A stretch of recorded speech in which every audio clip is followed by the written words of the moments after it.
Morning. আমাদের Arpita girls স্কুলে 21শে September annual function. আমাদের অনেক নতুনত্ব আপনাদের ক্লিপিং আমরা দেখিয়েছি, আরও দেখাবো, কারণ বাচ্চারা খুব সুন্দর করে প্র্যাকটিস করছে। তো ওরা কীভাবে প্র্যাকটিস করছে তার একটু একটু ক্লিপিং তো দেখতেই থাকবেন। 21শে সেপ্টেম্বর কিন্তু সবাইকে সায়েন্স সিটিতে আসা যায়। আমাদের প্রত্যেক বছরই কিছু না কিছু নতুনত্ব থাকে। ওপেনিং ডান্সের নতুনত্বটা আমি এত সহজে এত তাড়াতাড়ি জানাবো না, সেটার জন্য আপনাদের অপেক্ষা করতেই হবে। আমাদের আরও একটা নতুনত্ব আছে।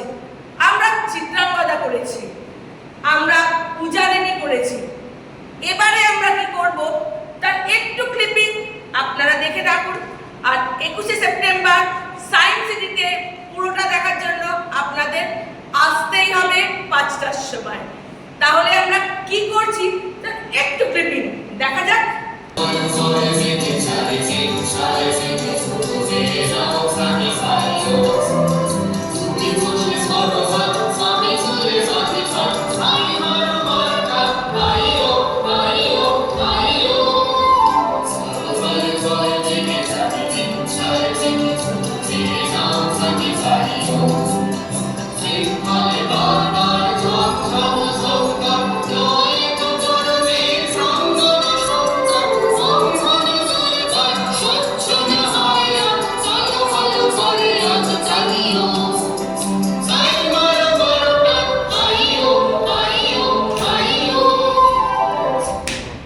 তাহলে ঘরবাড়ি বায়োমেকে যখন আছে তাহলে বোঝাই যাচ্ছে রবীন্দ্রনাথ ঠাকুর নেতাজির জন্য যেটা লিখেছিলেন সেটা হলো আমাদের তাসের দেশ। অর্পিতা গার্লস স্কুল সাহস করে এবারে দেখাবে আপনাদের তাসের দেশ 21শে সেপ্টেম্বর সায়েন্স সিটিতে বিকেল 5টায়। এই আসছে এই যেন মরা দেহে ভূতের নৃত্য। একটু শরীর রঞ্জন দেখি না ব্যাপারটা কি।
দেখছো ব্যাপারটা?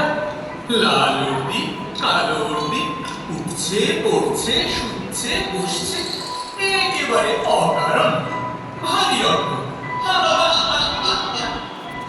কি ব্যাপার? হাসি জানি তোমাদের হাসি হাসিটা একটা অর্থ আছে না নেই, কিন্তু তোমরা যে করেছি তার অর্থ নিয়েছি। অর্থ অর্থের কি দরকার? চাই নিয়ম, এটা বুঝতে পারো না? পাগল নাকি তোমরা? খাঁটি পাগল তো চেনা সহজ নয়, চিনলে কি করে? দেখলে এরকম দেখলে দেখলে কেবল চলুন তাই আছে তোমাদের চলতানে। আর তোমাদের বুঝি চারটাই আছে, চরণটা নেই। জানালা চারটা অতি প্রাচীন, চলনটাই আধুনিক, অপকাণ্ড আর প্রাচীন। তোমাদের পরিচয়টা আমরা বিদেশ। ব্যাস, আর বলতে হবে না। তার মানে তোমাকে যাও